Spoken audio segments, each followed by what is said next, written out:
Mannix, in this map, in this DVD you've got here, is said to have worked out a formula on how he could determine how long Derrant Stevenson was in the icebox. Derrant Stevenson was shot and then put in an icebox, and then Mannix said that he could work out when Stevenson died.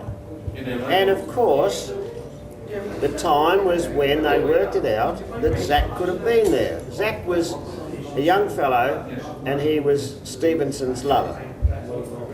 And they treated it as a lover's murder. Well, nobody believes that Zack really is the murderer because, well, there's a few reasons, but let's see.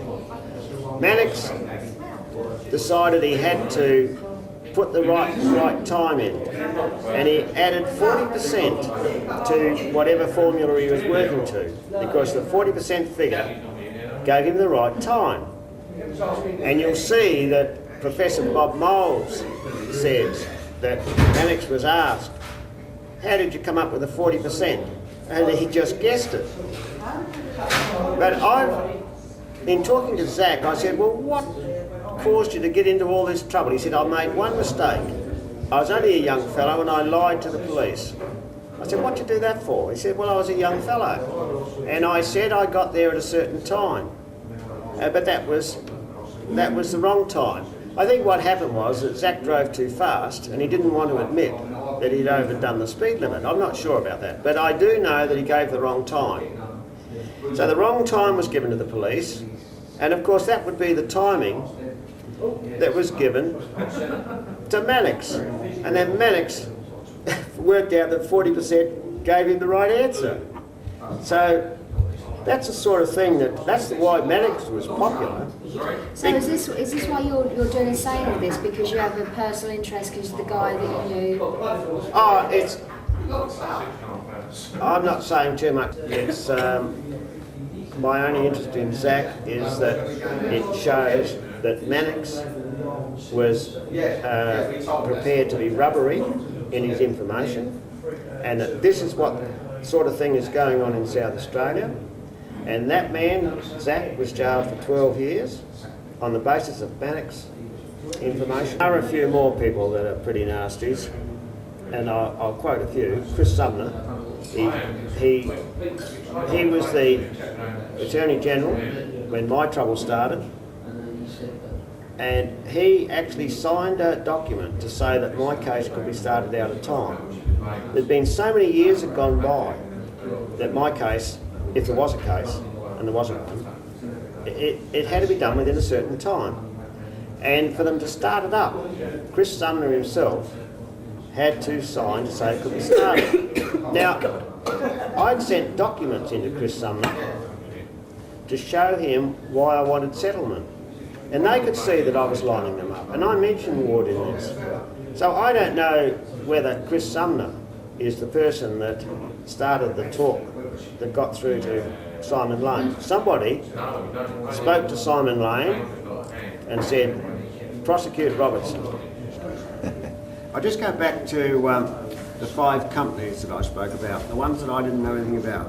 Well, I do know something about them now, because I've looked them up. And the 5 companies were in export partnerships, and I was the consultant, the export consultant for those partnerships. And those partnerships were being operated by Robert Simmons, and he had various clients and the companies in the export partnerships. Now, we went ahead and opened up some shops in America. We were selling sheepskin car seat covers. And I won't go into all the detail, but we started off pretty well. But the government didn't pay their promised export grants. Now, this had been researched over a couple of years, and Simmons and myself and other people had double-checked with the various government departments to make sure the grants would be paid, because we were talking about some pretty big money. And I had $1 million of credit available, that's offering credit, and John Constas also was able to give $1 million of credit to people. So we were in it in a pretty decent way, and Simmons was also right into the whole situation. Now, when the government didn't pay the grants after we'd spent all of our money, we were all in a lot of trouble. 3 of us lost our houses, Constas, Simmons and myself, because we had spent a lot of money. And when the grant money didn't come in, we were left without the cash. But they were watertight deals, and everybody had to pay their debts. And Simmons, bit by bit, paid what he owed, and so did I, and so did Constas. Now, at one stage, some lawyer, his name was Rogers, set out to collect money from these companies. He should have sued the partnerships, but he sued the companies. And Simmons thought, oh, well, that doesn't matter, it's only the companies, they can go to the wall. But in due course, things changed around, and the end result was the bills were paid because Simmons gradually got the money together and he paid whatever he was owing, and there were no debts. But somehow this lawyer, Rogers, had liquidated the companies. Now the companies had no debts because Simmons paid the bills. So there never ever should have been an investigation. Simmons had paid all the bills, the companies owed nothing, and yet Peter Callaway saw names that interested him, and he went on a fishing expedition. And just because he saw names that he knew, he decided to start an investigation. And there was no excuse whatsoever for that investigation to have ever started because those companies owed nothing.